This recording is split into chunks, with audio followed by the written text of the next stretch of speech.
want to thank all of you for showing up tonight, and our representatives to be here to be accessible to the public. And they were generous enough to print out any of the local acts affecting us and major public acts that are going on. So if we want to talk about a few things tonight, and we can. I have a bunch of questions for you already. Okay. Alrighty. Well, most of them are pretty straightforward. And big and this is small.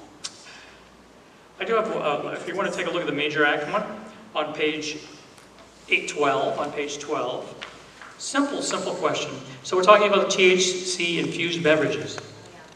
We do happen to have one company that's looking to come into town to do just this. So item number 3 says imposes a $1 assessment per container.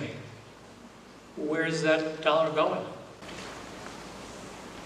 Well, I think it should go to the municipality.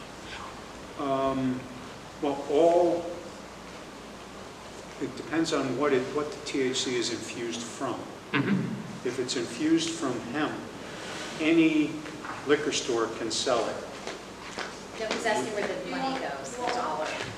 Yeah, I don't think that the THC infused from hemp is subject to this dollar assessment. Well, But yeah. you said, Only the where's the dollar? THC infused from Marijuana. And that's what this company is looking to do. Okay, because you may notice it happened very quietly, that the federal government lifted its ban on THC infused from hemp, and there are now manufacturers, as long as it's 5% or 5 milligrams per can or less. Mm-hmm. Is that in this? Doesn't say. It could be within the bills that are listed here, but So if you go into your average package store now, you will find a little section where they're selling THC seltzer, which with 5 milligrams or less of THC infused from hemp, and it bypasses this whole fee situation. and the reason why I'm asking you passed marijuana for not so much for the fact of legalizing, but where the monies and distribution went, because really the state of Connecticut put the onus onto a municipality where they'd only get a certain percent and they can only use it in a certain way. Yeah. Versus the state of Connecticut taking in their portion of the tax, they can spend it any way they want. Right. So I thought that was absolutely inappropriate. I don't think any of us voted for that. No, we didn't. And that, honestly, that was really our, at least I should speak for myself, was what was in that 300-page bill. We have a microphone for you if you'd Oh, like. sorry. Set It up was like all the Robert. So detail. the people in the back can hear you. And you should talk about how that bill was so written that when it first started, it specifically was for specific people to get licensed. Yes, it was, It was this like, is if you live on Maple and this in New Haven and have been in jail for 9 years, you get a license. Right into it, Ann. Okay. Right Tap into on it. Right No, into it's it. not. You've got to get real close. No, I'm real close. There you go. Oh, okay. No, it was very specific to certain people, and that was the problem that I know myself had and many other legislators was, it was really a bureaucracy bill. It was intended for special groups and special people, and we redesigned that bill, and it became, I think actually Representative Doug Dubitsky wrote a bill. It was only 5 pages. And we supported that bill, but of course that didn't pass. But really, we're just taking the prohibition off of marijuana, right? Because we know federally it's still illegal, but there was so many things packed in that bill that were so confusing and with special interest groups that we had voted no. Okay. All right, that was the easy question. Here comes a little tougher. What's a low-speed vehicle? A low-speed vehicle? Yeah. Typically, a low-speed vehicle is like a tractor, or a piece of farm equipment or construction equipment. They typically have the orange triangle on it. Okay. An Amish buggy. Is it a different way of raising taxes in a different format now, or is this Which one is that? What page is that? page 18? should tell everybody who's maybe watching, there are thousands of bills. So if this particular bill is not in a committee that you happen to sit on, I know the Senate reviews all the bills, but there are some bills that we would not intimately know as well as others. We'd have to go look at ourselves. That makes sense, what you said, which doesn't even include contracts. Welcome. Hi, thank you. This is a very up-close, intimate opportunity for you to learn a little bit what's going on at the state level. So if you have any questions, if you have a packet back there you've gotten already, you've read through this, or even if you have heard something, I think the topic that we've heard so far is the electric rates jumping up. Yes, So if you have questions about that, feel free. I think just a resounding question we all have, what are we going to do about it? Okay? How are we going to survive as families? Oh, no, if this has a gross vehicular weight rating under 3,000 pounds, my guess is they're talking about golf carts. Because most tractors have a GVW over 3,000 pounds. So that's probably a golf cart. But don't municipalities have the ability to allow golf carts or not golf carts on the road? Because I know ours Town do not. roads, not on Right. state roads. The state Right, has town. to pass it to be on state roads, so. We would have to look at making an ordinance for that, so it helps to clarify it. Now, I know Yeah. some of my cities will not allow golf carts. They will not pass an They're ordinance. used mostly in shoreline communities and places with Beach access would, a lot of retirees. yep. So a couple of the other quick questions I had, and we get onto the electric, if that's okay. A couple of quick questions I had was, I see a lot of bills here which are aimed towards property tax relief or tax assessment freezes. That puts a lot of onus on the municipalities. So I would ask if you have any input to help us out here. This is a local option for residential property tax relief, and I think, Art, you mentioned something about that before Homestead Act. That might be related to the Homestead Act, whereas for those wanting to know a little bit about the Homestead Act, each state has a different version. You can be 65 years old, you can be a veteran, totally disabled. So those three options are available for your mortgage, to have a reduction for your mortgage. But again, we're talking about my concern for municipality level. What happens if you have this? You have the veterans tax assessment abatement, you have freezes, and where does the municipality then come up with the money to then be able to put a budget together? So, and that includes, I think I mentioned before the meeting started, there is an issue here for police and firefighters to go onto the MERS pension program. I don't want to say publicly that it's not a great program, but it was faltering. And so now you're actually having people being forced into the MERS to help it out. But to the municipality, it means you're also paying more money into MERS because it's a richer program, and so therefore the municipality has come up with the difference. So, good and bad.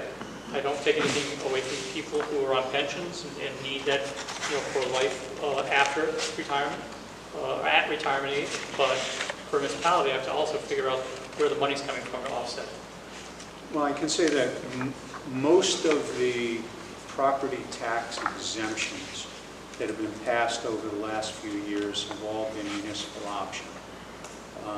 This one has been bouncing around for a number of years with regard to totally disabled veterans, service-related disabilities. Why this one was a mandate as opposed to a municipal option, I can only guess that it was pushed heavily by the Veterans Committee. But normally, these things are municipal options.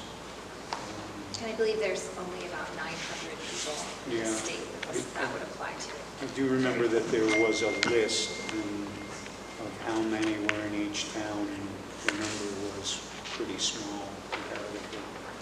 across the state. The dollar goes to Department of Consumer Protection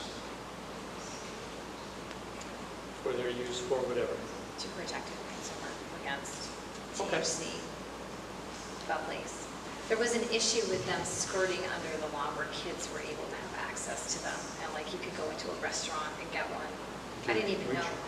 The That's my first THC question. seltzers, Oh, I didn't even know there was such a thing, honestly, until this came up as a problem. So it was, regulating them was important. So I guess the other thing I would ask is, there was a member of the audience looking for information. How are we going to fix the issue with the Pura, the higher jump in rates? Not once, but twice. So we have a plan, we have an idea of how we're going to be able to address this? well, I introduced legislation for the last 3 years. Oh, Just so it's on tape. Got to make sure that people in the back row can hear I me. just want to make sure. You can come up. Do you want to come up? I'm Your good. chair. I'm Okay. perfect. I introduced legislation for the last 3 years to form a committee to study increasing competition in electrical distribution in the state, including the possible breakup of the two major monopolies. We have, I think there are 7 or 8 municipal There's 8 electrical systems in the state, including Norwich and Basra, and Wallingford has one, and a number of them. There's City has- Norwalk, Jewett City. Sorry? Jewett City has a small, I think. Yeah, is Jewett City's electric, or Yes, is it? Jewett electric? City. Is it? I It's know part of some CMAQ. of them do electric and water, some do just electric, some do just water. But the people who are served by those systems are much happier, they get better service, they get cheaper rates. When there's an outage, the outage lasts a shorter period of time. They just generally a better service to the people of their area. And for the people in the United Illuminating and Eversource areas, they just, there's nothing they can do. And I think that's wrong. I think that they should, the state has created these monopolies, and the state should do what it can to give people the option for better service. Now, that bill passed the House 2 years ago. It didn't get a vote in the Senate.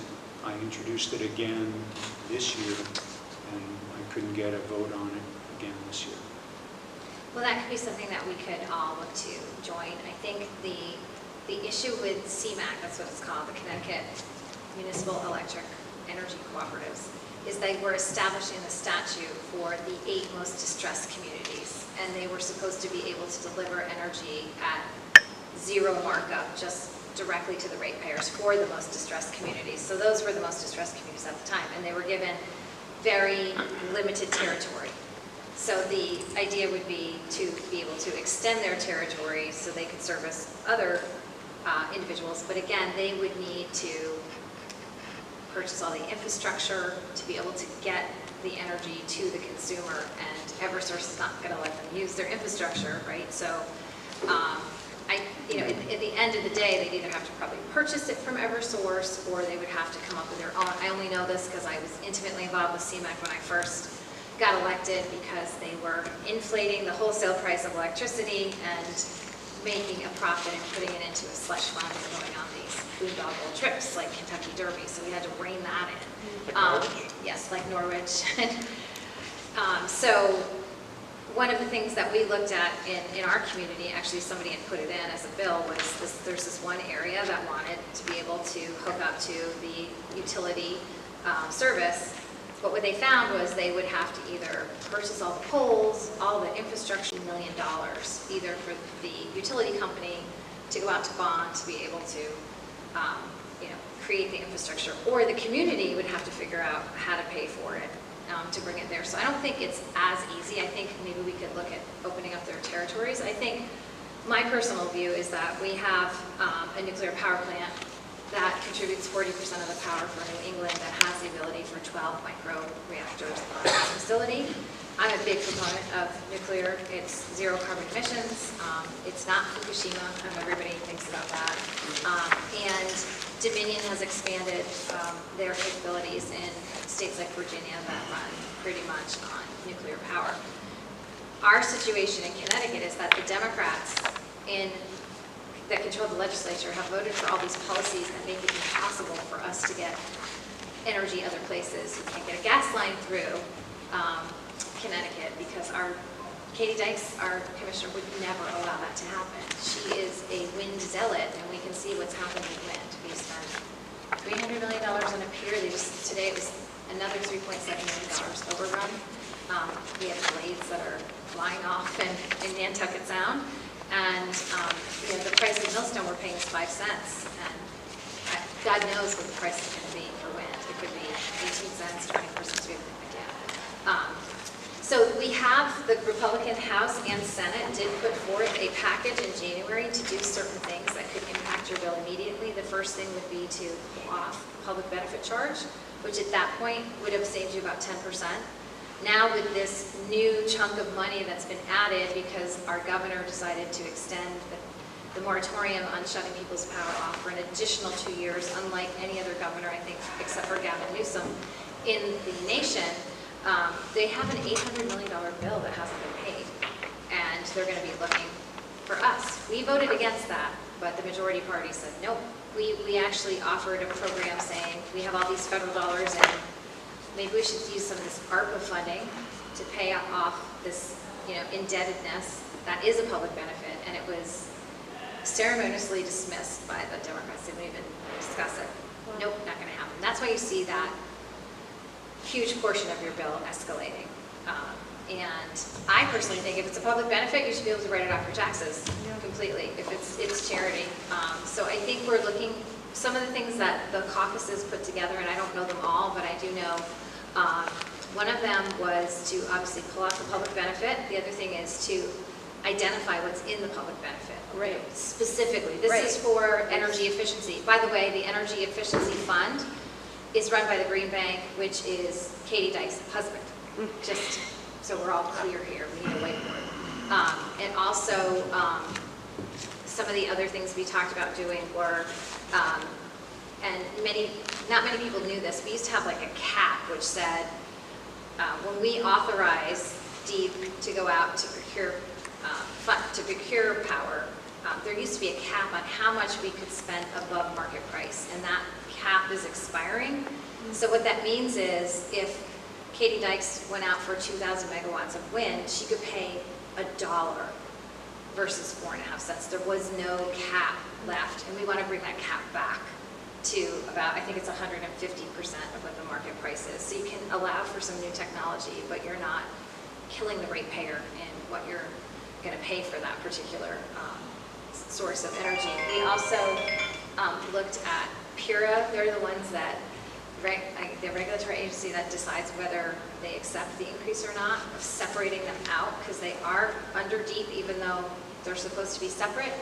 And I would like to see a whole shakeup of the membership of PURA. I'm sure my two colleagues have their thoughts, but it's very interesting to see a 30-year-old former Democratic state rep who was the former chair of energy now have a spot on that committee making $170,000 a year. That was lockstep and barrel with everything that the governor and the Speaker of the House at that time wanted. So that makes me uncomfortable. I want somebody who's an expert in the energy world and field on that particular committee.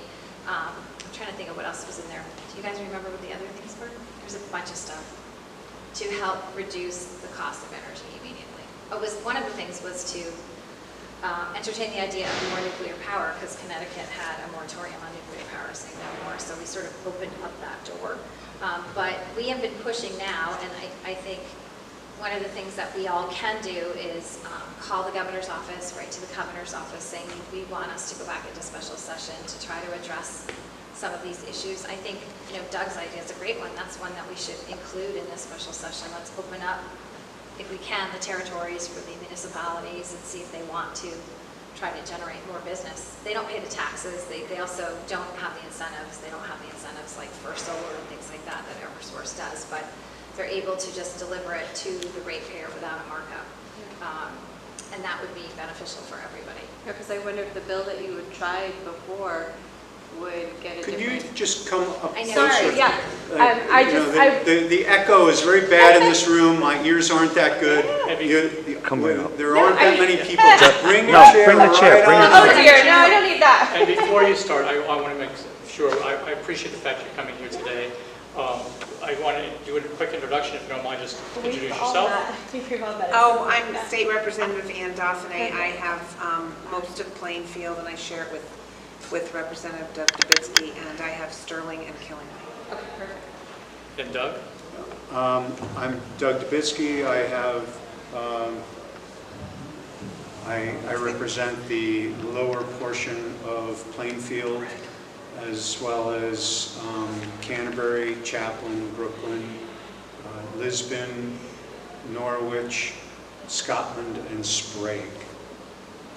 That's enough. You gonna vote? I'm Heather Summers, the senator from the 18th. I represent 8 towns in eastern Connecticut. I can list them all if you want, but from Grafton, basically, to Pittsburgh, eastern seaboard.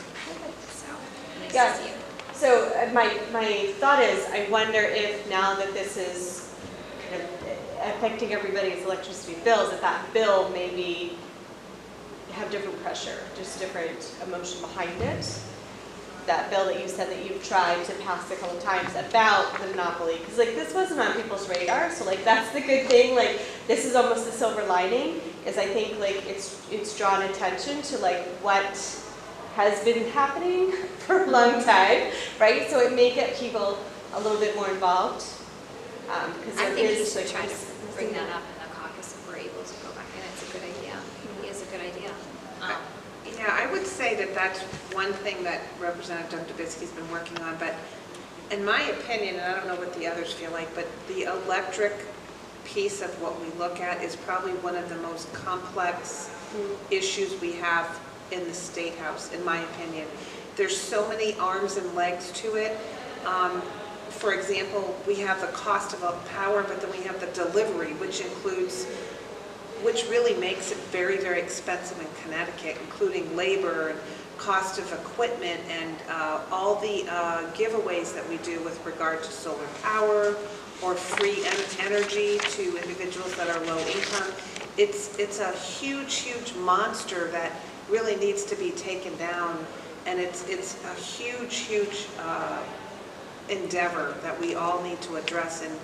And that piece of the bill that we're facing right now has always been there. It's just that now we're throwing in that, if you will, free energy that the governor gave away to many individuals that someone has to pay. We can't just sit here and not pay the bill. So I think the special session initiative is to say, look, we have ARPA funds. Let's see if we can use those to pay down this piece of what we owe. And there's been no interest in doing that, I think. Rejected, yeah. And I think that's really what we're doing, is we have these funds. It's called ARPA. Well, I don't know actually if we have any of those funds left, because we had ARPA dollars that have to be paid, right?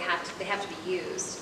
And, you know, one of our ideas, or when I say our ideas, both of our caucuses put forward an idea saying, let's use these federal dollars that came in during COVID that have to be used for specific things. Let's use this for a public benefit to bring down the cost or bring down the delta. And that was dismissed. And then the Democrats came out with what I call a spending package, which used those ARPA dollars for everything from like a church in Colchester to the 15 Ys at Hartford. You know, it was just a giveaway. It actually made me sick. The using ARPA funds, you know, that would be obviously a short-term, perhaps even a one-time thing that would, you know, patch an immediate issue. But on a larger scale, the energy delivery system in this state is working exactly the way the Democrats want it to. If they wanted it to be different, it would be different. They created this system, and The only reason that it's an issue now is because people have suddenly realized what the Democrats have done to them and are freaking out about it. But this charge on the bill didn't come by accident. It came because the Democrats pushed a policy that created it. And I think there are a number of ways to get rid of it. One is to, as Representative Dauphinais said, reverse some of these giveaways and mandates for solar and wind power, which are ridiculously expensive and cost way more than energy should cost. The other way, in my opinion, is to study the breakup of the monopolies, which was created again by the legislature and can be undone by the legislature. As a, we have a history of that. AT&T had a similar monopoly. They had all the infrastructure. They had all the poles and all the wires. Everything was owned by one company. And ultimately, the government that created the monopoly, that prevented others from getting into the market, said, we've reached a point where we need to open it up to competition. And once it was opened up, look at how phone service has just expision. I think we can do the same thing with electrical distribution in this state, and I think we owe it to the people of the state to look into it. The other thing I think that is frightening is the month that you got that bill, the market price of energy went down. So, and so your energy went down, the cost of energy went down. Your delivery was your delivery because Eversource doesn't make anything, they just deliver it, right? And then this big public benefit, what do we do when the market price goes up? I think what you had said about the transparency, because what I'm seeing in the thing is everybody go get solar because it's going to bring your price down. I'm like, wait, they're strong-arming you to get solar, which is what we're probably paying for with this public benefit. It's probably some of those giveaways, that solar component. So like, how much is that, right? Like, how much are we actually, people saw, like, this is, millions of dollars it's going to pay for the solar. If we just got rid of that, you wouldn't have to be forced into getting the solar. Like, you would be able to make your decision instead of feeling strong-armed that you have to go and do that if it doesn't sit right with you, just so that you can keep food on the table, right? Because it's becoming that priority. What do we prioritize financially? Absolutely, yes. Well, just remember also that solar and wind overall don't save any money, because solar doesn't work when the sun's not shining and wind doesn't work when the wind's not blowing. So you still need the gas and diesel powered generation. So instead of having one system, now you're paying for the installation, maintenance, and upkeep of two separate systems. And there is no place in this country, or perhaps in this world, where it has yet even come close to breaking even. And simply because the legislature thinks it's a good way to save the planet, which I disagree with, doesn't mean that it's efficient. Well, and my concern is, what happens in 5-10 years when all of these solar panels are breaking down? Like, then you have another emergency. Like, nobody in the government is thinking forward to that. That's going to be a problem. Like, I can't even take, paint off the side of my house because of the potential for lead. Like, we're going to have that same problem whenever all of these solar panels, they're not green. I remember every single time we talk about it. Yeah. Well, actually, some of us are thinking down the road. In fact, I had a bill passed that was signed into law last year that requires that anytime there is a solar installation on prime and important farmland, that before the installation goes in, that the developer post a bond to restore the land to farmland after the useful life of the panels expires. So, because, you know, you can't just leave the damn things there. You know, they are filled with heavy metals and toxic chemicals. You know, what are you going to do? Just bury them, throw them away? You know, so far we haven't reached the critical point with that. We are starting to get there with those with windmills. They're now burying them because they can't be recycled. And, they're hundreds of feet long, and they cut them up and they just bury them in Wyoming at the moment. And you know, that's far from environmentally conscious. What have you heard about hydropower? What have you heard about biomass? We do buy hydropower from Quebec right now. It's part of our energy portfolio. It's small, but Hydropower used to power the state. Every mill in the state is built on a river. Some of the mills, the generation is being restored, and you know, which is the ultimate in clean energy. But unfortunately, many of our larger dams are being breached because of concerns about fish. So we're definitely losing the ability to utilize hydropower. Even with fish ladders and being able to manipulate the ladders back and forth? I'm sure you've heard the stories in the news, just like I have, of environmentalists screaming about a given dam and having the dam removed. they're not Doing it screaming all about all over the the whales, state. though, that are being killed from the wind farms. Start? I said they're not screaming about all the whales that are killed from the wind farms. Yeah, It's they funny should how be. that is. I gotta ask a question. Why don't they see this? Are they that stupid, or is it about control? Is it about control, the government trying to control everybody? Or It's just control or Taking money? a blind eye to it, saying this is our quest, you know, we have this renewable quest that, for renewable energy that the legislators set probably before my time, that we're gonna have X amount by 2030 or so 2040. And it's, you know, it doesn't matter what happens between now and then. That's what I think. I don't know. And then there's biomass. And then as well. biomass, we have a DEEP commissioner who does not like biomass, as you know.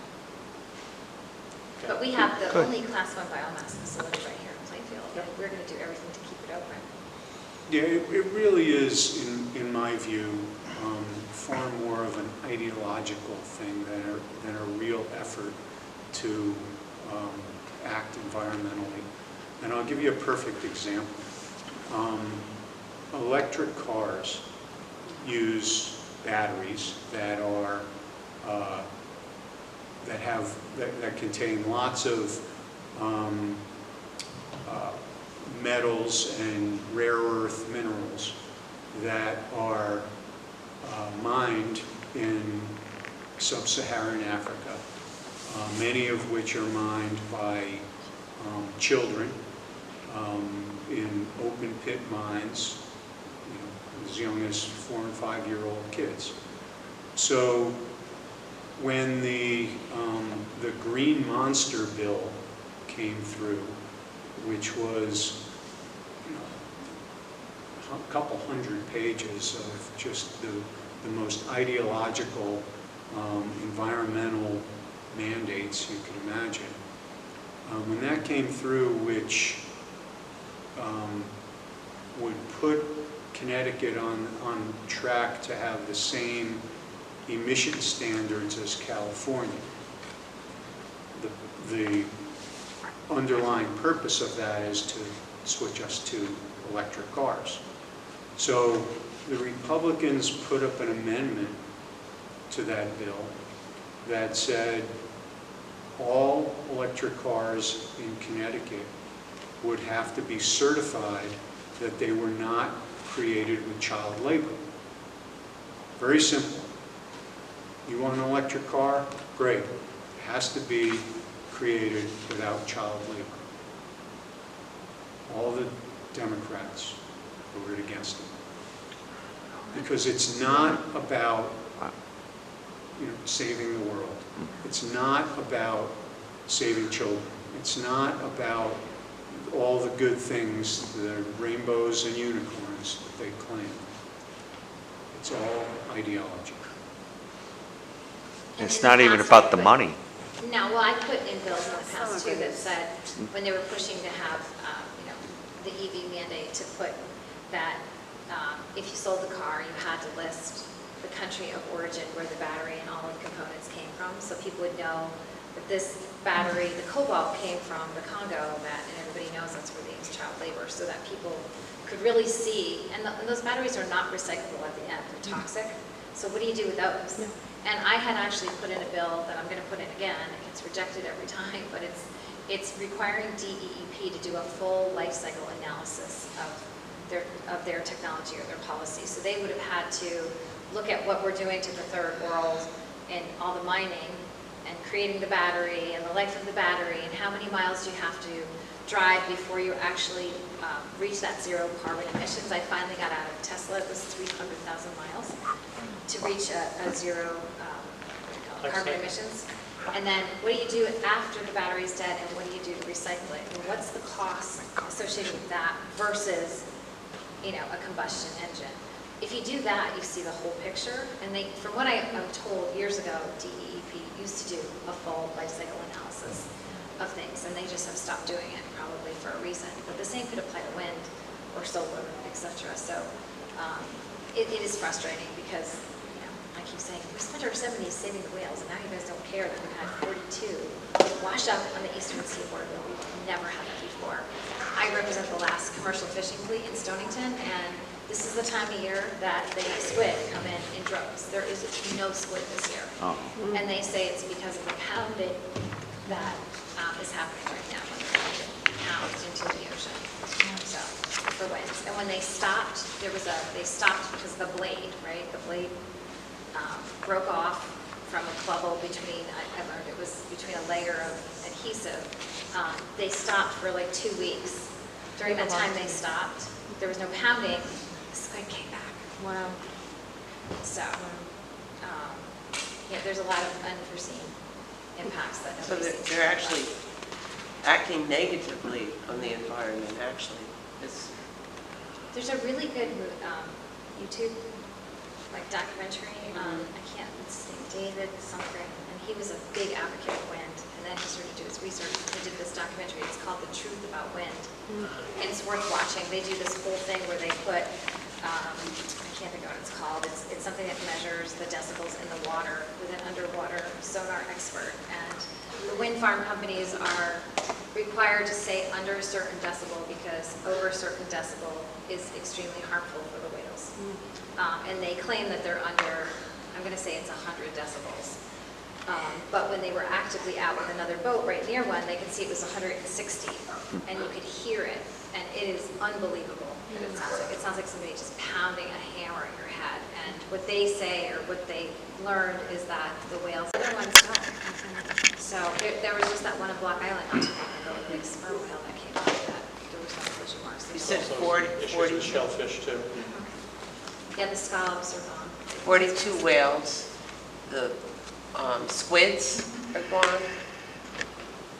They come in from, I've learned this from my fishermen, this time of year they all come in, there's a time when they collect squid or they catch squid, and they reproduce, they come in and reproduce. And they're very concerned because if they don't reproduce, they're a big food source for everybody else. But they hadn't seen any until, I was at the blessing of the fleet at the end of July, and they came out and said there's no squid. And then the wind farms were shut down for like a week because of the blade thing, and they said they saw them come back because they migrate, I guess, to the same area every year. Learned a lot about squid. So that was one of their big concerns. Can you form a committee to go after them now? To stop the wind? The animal protection? Well, I sit on there's a committee for environmental standards, and we try to set the standards. One of them in particular was making sure we had a decommissioning plan for like what happens at the end of the life cycle for these, do these big wind farms just stay there? They stay there in Europe and they don't turn. Do you take them down? Do you cut them off the surface? What do you do with them? That was cut out. And then we also asked for a mitigation fund for what happens if we put our fishermen completely out of business because these unforeseen things happen. And that was ceremoniously rejected by the DEP commissioner, so it didn't make it into the bid to go out. So now there is push from other states to come up with like a tri-state mitigation. So. And north up to Maine. So the other states are having the same issue. I mean, Some states, like Rhode Island, ensured there was a mitigation in case, you know, like if you're a fisherman and your net gets caught on a blanket that holds the cable down and you lose your net, that's a $10,000 item you can't just fix. Sure. So you would be able to have funding for that. Connecticut did not require that. In a little time, I wanted to ask you about healthcare. It seems to be a big problem around here, finding healthcare. Finding a clinician? Yes. I hear a lot of complaints. And the healthcare, I hear a lot of complaints about people that do have doctors or whatever. A lot of complaints About the doctor. about the care, the time, the appointments. I think Seems to be a problem in our part of the state. I think it's a problem probably everywhere, Everywhere. because healthcare has really become commoditized, and you know, doctors are working for big corporations or hospitals. You know, they're told you have to see a patient every 15 minutes, and we also have a world of, and you can totally disagree with me if you want to, but there's specialties, right? So you don't have anybody looking at your whole thing. You have to go to your eye doctor, or you got to go to your gastroenterologist, and then your urologist, and then, but nobody's looking at the big picture, and it's very, very difficult, especially if you're older and you have to advocate for yourself. It's really, really hard. Yeah, some people don't have anybody to advocate. Right. That's very, very difficult. That's very difficult, too. And it's segment. You talk to people working in the system, and the doctors will tell you it's a program. It is. It's a program system. Yeah, this all started with Obamacare several Yeah. years ago when they wanted to do, you know, Obamacare. But what's happened now is we've really pushed the family practitioners out, and now those have become the APRNs and nurse practitioners. And like Senator Summers said, we're pushing it all to specialty, right? So if they can't manage it there, they're sending them off to these specialties, which is really driving costs up, Sure. not down. So I think that's what you were trying to say, but no, I absolutely agree with her. That's what, They you know. started that actually about 20 years Oh, ago. yeah. With a specialty, everything was, Yeah, but it you had to go really to the got- primary first. It really got inflated and came together with Obamacare, the push for that. The pushing it on one control. one healthcare system, which has kind of driven that. So that's where we're at today, and that's kind of the challenge that it brings. And we also had a big problem under the Affordable Care Act, where we had primary care physicians that their reimbursement was much, I'm so sorry, my phone just never stops ringing. Their reimbursement was much lower than it should have been. So I know a lot of primary care doctors, they were earning like what a high school principal was, but trying to pay off this huge debt of medical, you know. Insurance school with costs? $500,000 of debt. So Right. they moonlight at a long-term care facility at night as the executive director.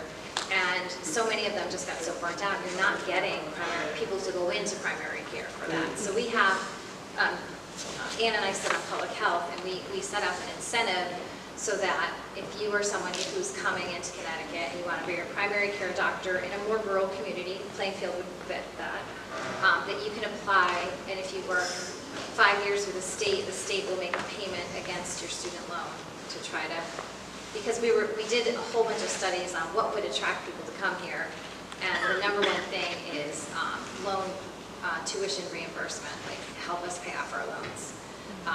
So that's one of the big things. So then you had APRNs that are not primary care doctors, like sort of taking over that void. Well, we do have someone in town, she's a business owner, but she's an APRN, and she wants to open a practice here, so.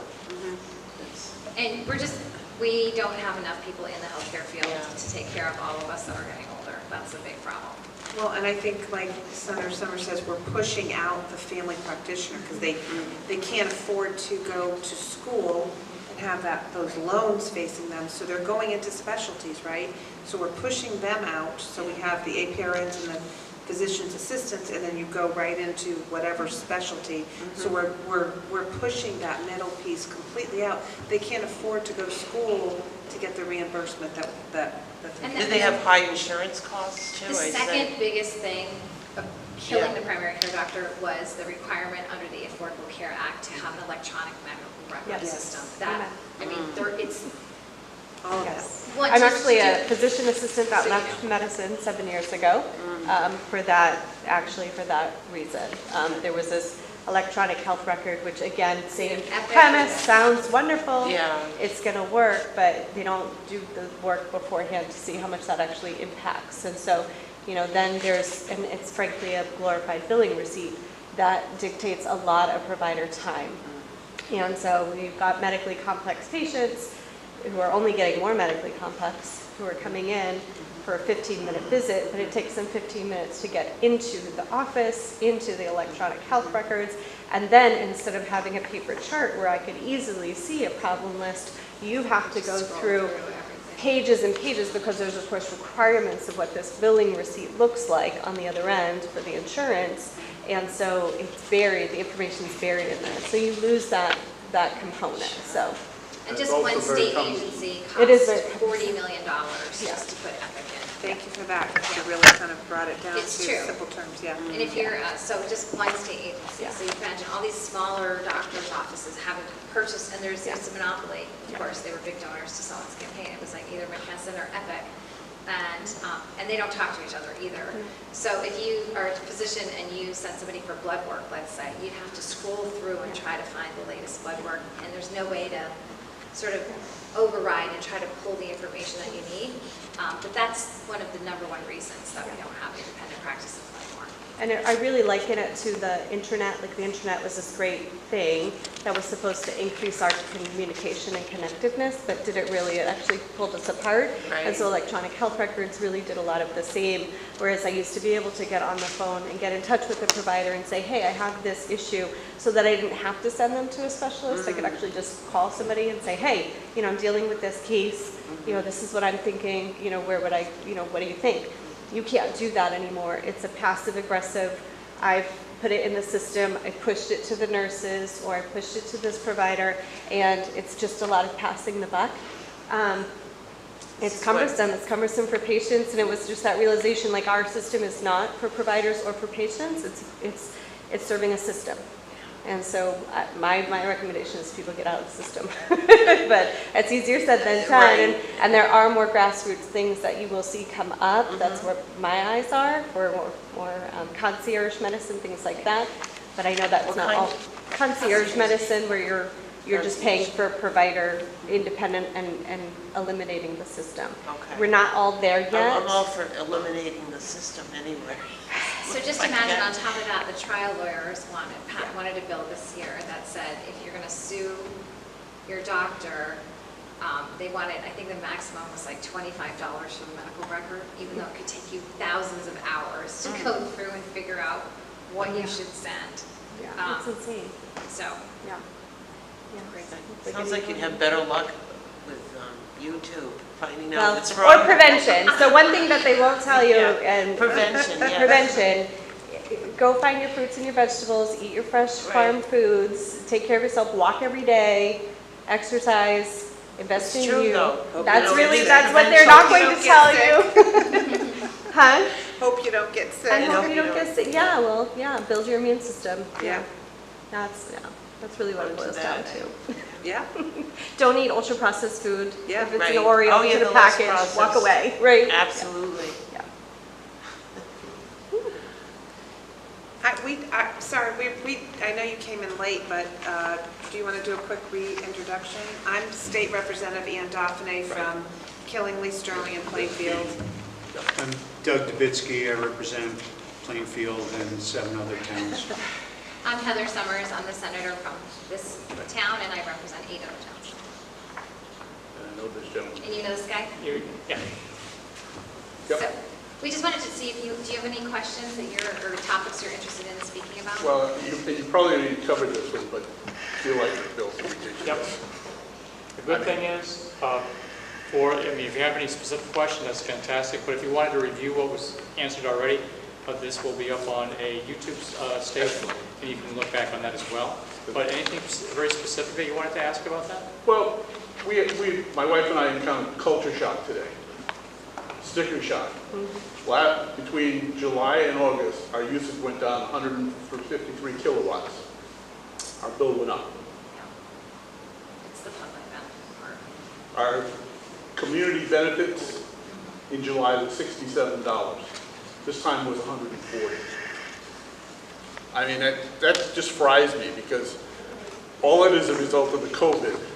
And COVID, in my opinion, and I've read a bunch of stuff, that whole money giveaway had a great intention, but there weren't any controls. It was just like giving a kid a bag of candy and saying, here you are, and then only after. Back into special session to move forward to do some things to actively change it. That doesn't seem to be moving very fast. Mr. Well, Lamont doesn't seem to be really And it was his pushing. decision to extend the moratorium for 2 years. The legislature had no say in that. Yeah. The other thing that can help is get your friends and family and everybody to call the governor and say, we want a special session. I mean, it's you people that drive this. We can request it, but if he gets swarms of people saying, we insist on having that, you know, that might change. He actually is wavering on that because he said it might not be a bad idea to, and even the Democratic leader, Ritter, said we may have to go back in. You know, I don't know what they were thinking. Maybe they were thinking nobody would Notice. No one would notice? No one would notice. But I keep saying, like, you know, and I don't mean to be partisan in that way, but this is just the makeup of the legislature. The Republicans put forward a proposal to try to reduce energy costs even before this happened, totally dismissed. And this has been going on. Doug's had great ideas for bills. They pass out of the House, don't get to the Senate. That happens with a lot of bills. Puts it in this year, doesn't see the light of day. And these are the people that are in the majority have been the ones that have been supporting the policies that have made this community benefits go up. So those are the ones that we need to put the pressure on to say, hi May Flexer, hi Kathy Austin, hi, you know, we want you to call into session. It just seems like they're out of touch. I mean, They're starting to feel the heat. I know they are. as they should be. Yeah. I mean, because this is Well, ridiculous. and you know, they're looking at their bills too. You know, they don't get a free pass. You know what I mean? I mean, I was choked on my bill. And I was like, turn off the lights. You know, you can't use the fan. You know what I mean? Like, I don't even have air conditioning. And it's, you know, it's bad when your energy usage and your transmission is lower than your community benefits. And we were saying, then if it's a benefit, it's charity, I should be able to write it all off my taxes. Exactly. Right, because it almost doesn't matter how much energy you use, it matters how much somebody else uses that you're Right. paying for. Right. That's exactly it. Right. They'll use Or they more did if before you're that paying they for didn't- it. They didn't bother paying for it. Now somebody's got to And pay someone the else bill. had said to me, if it's a community benefit, it should be fixed. It should be like, okay, I'm going to pay whatever, $10 towards this, $25 towards this. But instead, the more energy that I have to use, the more I have to pay in a community benefit. See, it's Never really almost, thought about that. it's almost a trick that the legislature has pulled on people, because if the Democrats in the legislature wanted you to pay somebody else's electric bill, they should have instituted a tax or a fee and said, we are going to charge you and take your money and give it to somebody else to pay their bill. But what they've done is they've snuck it into the electric bill, which they've done many times in the past. In fact, you know, I'm also a trial attorney, and about 10 or 12 years ago, I took a case to the Connecticut Supreme Court challenging the legislature's ability to put random fees onto the electric bill and just take that money and use it for other purposes that have nothing to do with electric bills. Unfortunately, the Supreme Court said, well, it's the legislature, they can pretty much do whatever they want. But it shows that this isn't anything new. It's just, at the moment, pretty onerous and people are noticing. Which Well, again, maybe it's just is because it's so, similar. so huge in comparison, like you were saying. Yeah. If they had $10 a month, Huge increase, yeah. most of this hubbub would not have stirred up. Yeah. But when people are paying over $100 or a lot more than that, I know people, then it's like, wait a minute, Yeah. this is getting ridiculous. Yeah. And like you said, it's just, there was a lot of people getting a lot of money from the federal government that maybe they could have paid their electric bill, but chose not to, and now we're paying. Everybody that was paying is now paying even more. Exactly, and that's the part that stinks. I Maybe mean, Eversource should just take it as. I donate to charities that I believe in. I mean, if somebody needed help, I'd help them, but for somebody else to say, "Oh, I didn't pay my bill, but, oh, you need to pay it because they're gonna shut my electric off." Right. So the quicker we get to resolve would be a special session. And the best way to do that is to reach out to those people who have to go back to special session. You were saying before, you're going to call all of your local legislators to say, I know it's something that's on everybody's mind, please consider going back. It's really up to everybody to do that, to call each of these individuals and say, let's get going. Yeah, the governor, he said he would do it if the leadership of the Democrats agreed. So it's really calling, you don't even have to call, I mean, calling is the most annoying, so I would suggest calling, because some people answer, and they'll be like, oh my God, it's the same. Also the leaders of Martin Looney and Matthew Ritter, those are the ones, like, if you want to make the call, or you could send them an email, it's, they're pretty easy, just to keep the pressure on. Those are the ones, because we're the minority, we'd love to call. I thought we should just go in there anyway, just to go in. But they're the ones that have to call us into session. That has to be a call. Okay. And I think it also is helpful if you can get people that you know, or family or friends, or that also, because everybody I know is talking about this. Make sure when they send the email, they say, I'm voting this election. You're my senator, or you're my representative. I want to see that you go back in and try to do something. Can't hurt, just keep the pressure on. Can't go any worse than it is. Don't say that. Well, I mean, at least in this regard. I was going to say September's going to be worse. If that's when the Cura stuff comes. Well, that's another thing. Why should we all be paying for EV charging stations? Yeah, no, I know. Yeah. Doug, what do you have to say? Any other issues that anyone? It's still on energy. Kevin brought up the hydropower, the run-of-the-river hydropower solicitation. What's that about? What page is that on? Run of the river hydropower? Page 5 of the Well, I know what it is. energy. Is there a bill on it? I guess so. Page 5 in Major Acts? Maybe No. or others. Yeah. In the energy one. Oh, in the energy one. Affecting energy and utilities. Okay. I'm just wondering, is this large? It's a 20 megawatt, so is this large rivers or? Well, what run of the river is, it doesn't really say here, but what it is like your typical hydropower sets up a big dam. The water flows over the dam, spins a turbine, creates electricity. Run of the river actually takes the energy of the river as it moves without any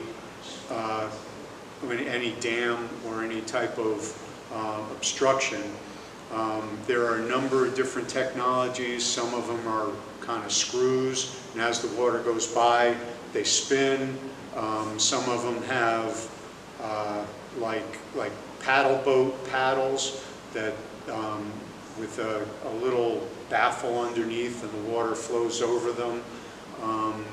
There are a number of technologies. There's new technologies that capture ocean waves, and there's basically just a buoy that sits out there, and as the buoy bounces up and down with the waves, it internally has a mechanism that spins a shaft that will then spin a turbine.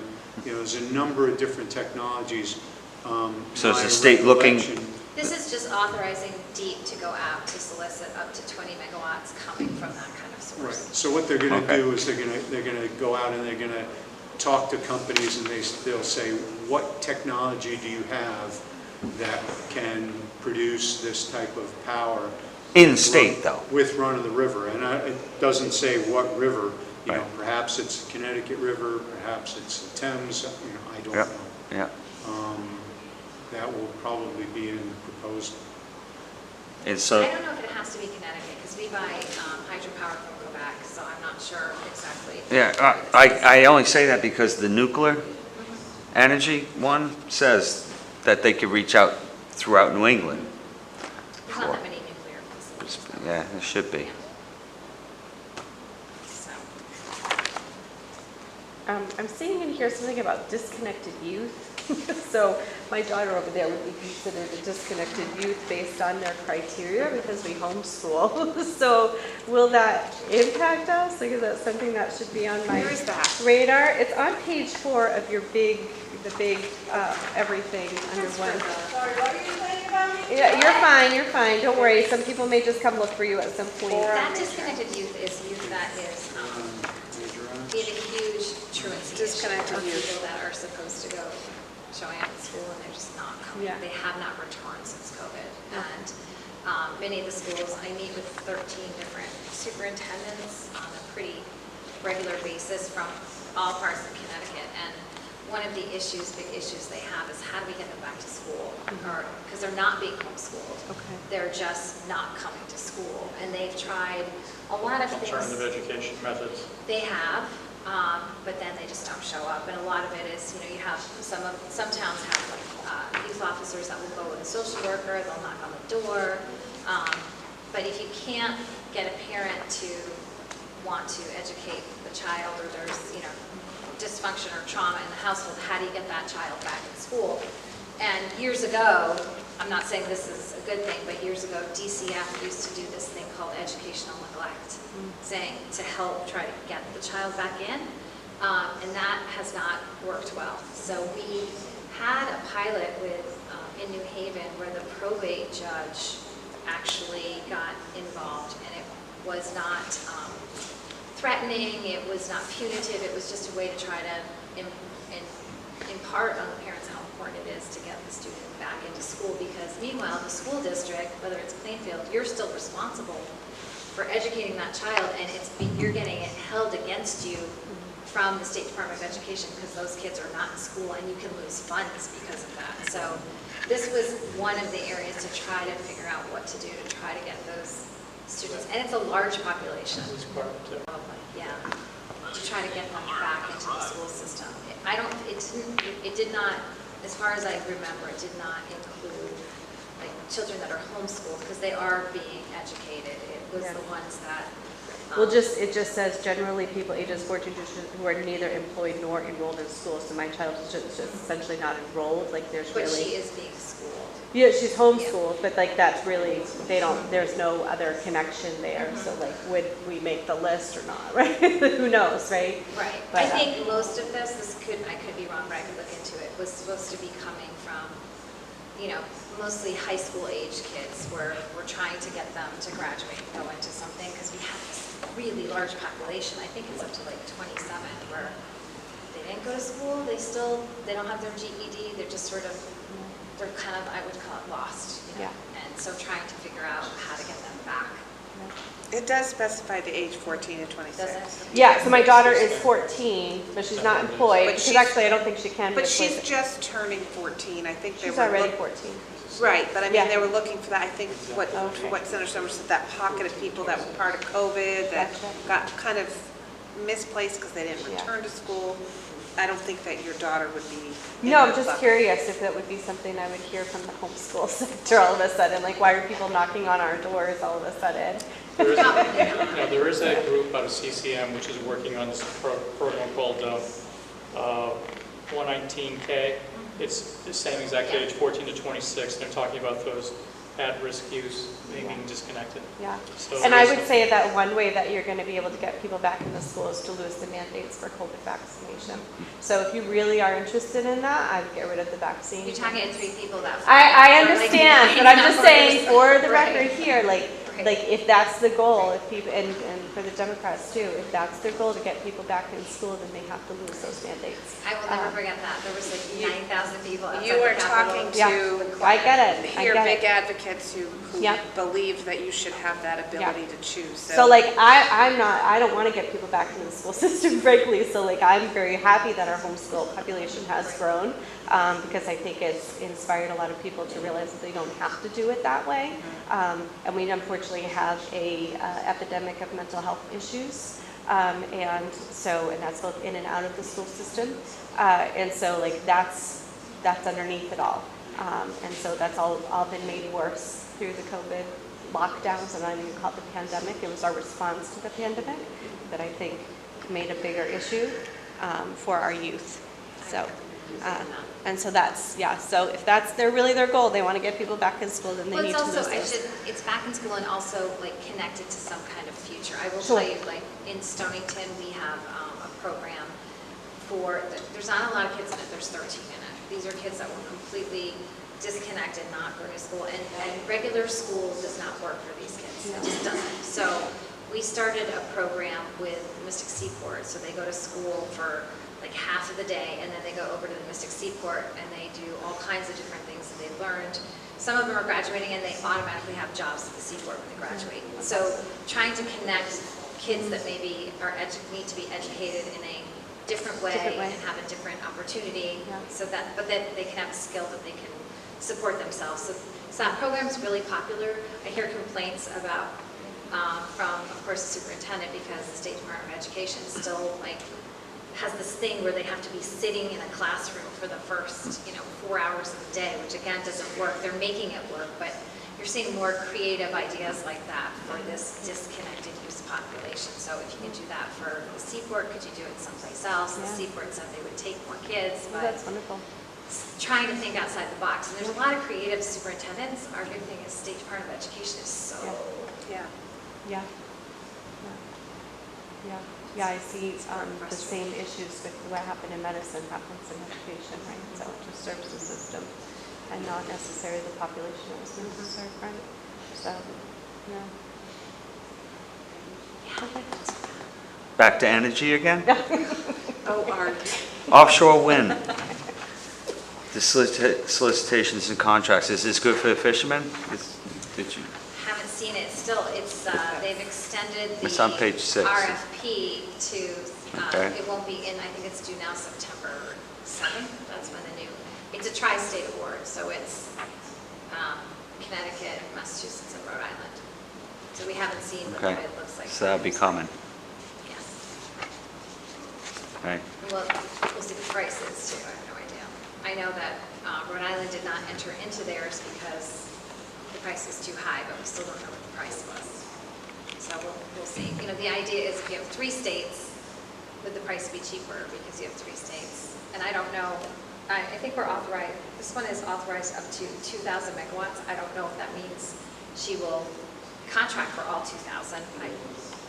We only authorize, we don't get to do the negotiation and the final say on the contracts themselves. That's done at the governor's office. Go through signing council too? I don't know, does the contract go through signing? This one was more for something with the fishermen, though, what you have in here. Oh, you know what? That's in the energy bill. That is. Yeah, in the energy. Yeah, that was my bill. Yeah, that's what I figured. Okay, I thought you were talking about the procurement. No. So one of the things that I tried to Where do it for our went. commercial fishermen is say, if Connecticut is going to get into the wind farm business, then you should give Connecticut fishermen first right of refusal to work as safety and scout vessels on the wind farms that Connecticut taxpayers are paying for. That's what this is. That's it, and they Okay, can use good. that on days that they can't fish. Good. They have to be up-trained, because if you want to learn about fishermen, I learned so much about fishermen. Do you know that fishermen used to be unionized? They were the Teamsters Wow. years ago. I didn't know this. And they were all mostly Portuguese, and they couldn't really speak English that well, so they could never pass the Coast Guard test. So the Coast Guard lowered the standards for fishermen for safety and training because no one could pass the test. There was this big union push in Congress to be able to lower the standards. So our fishermen are not trained to the same maritime standards as you would for a regular maritime vessel. So this bill requires that they get the training that they need.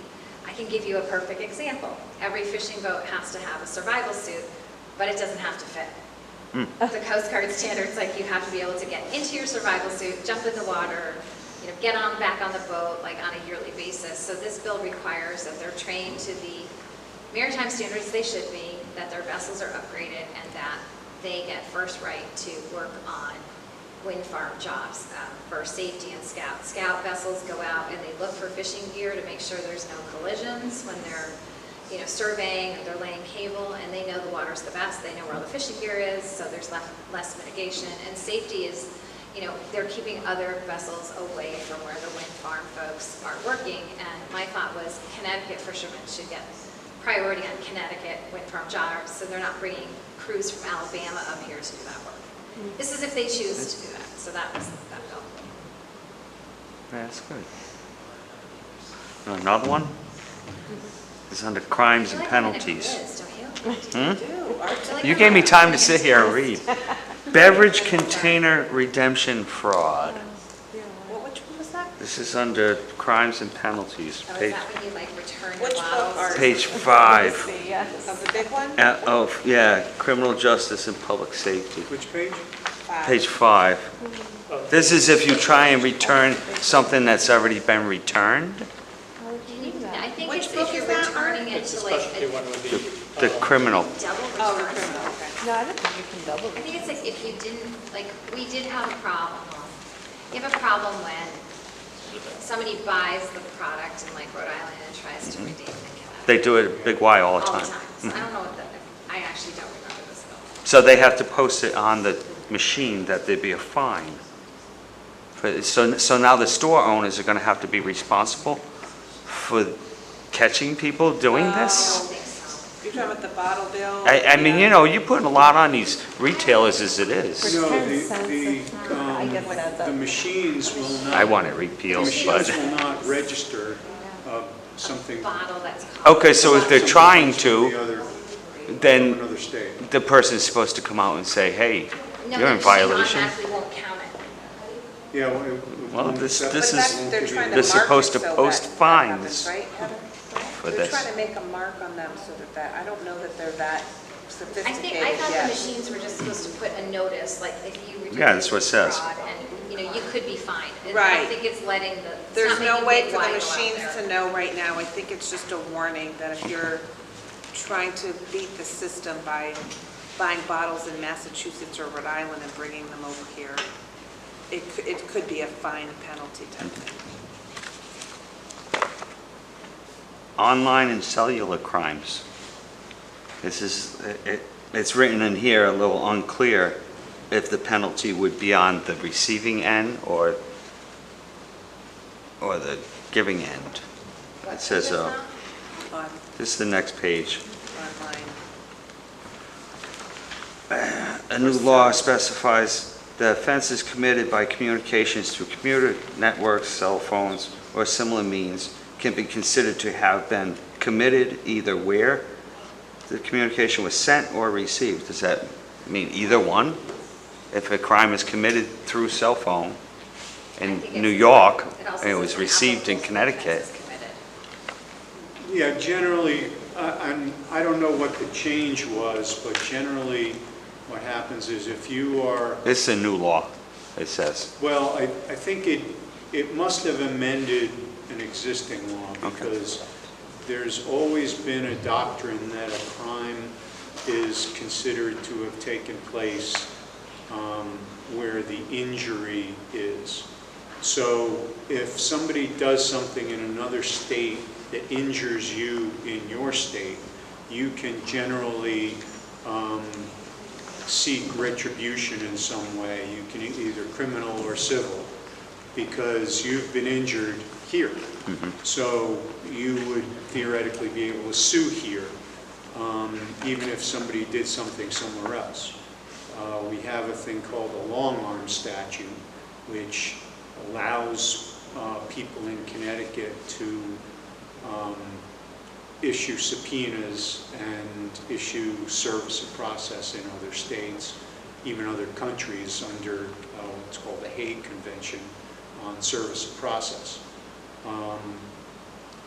I don't know what the tweak was, but I don't believe that they created anything particularly new with regard to phone crimes. If somebody calls you from another state and tries to defraud you, my guess is that that is indicating that you are being defrauded where the call comes. So if you're in Connecticut and you're called from out of state, or usually it's applied in bankruptcy. With regard to a municipal auction, do you have that? I'm guessing that relates to It may exempt, taxation. may exempt between 5% and 35% of the assessed value of an owner-occupied single-family home or duplex, including condominiums and common interest community units. I believe that's Okay, so- also Yeah. dictated by certain rules. I mean, you have to be a certain age, or You said totally veterans. disabled, Yeah. or veteran. Right. That just gives you the option, if you want to pass an ordinance in your town that says, I'm making this up, we're going to give veterans a 5% reduction off the valuation of their property tax.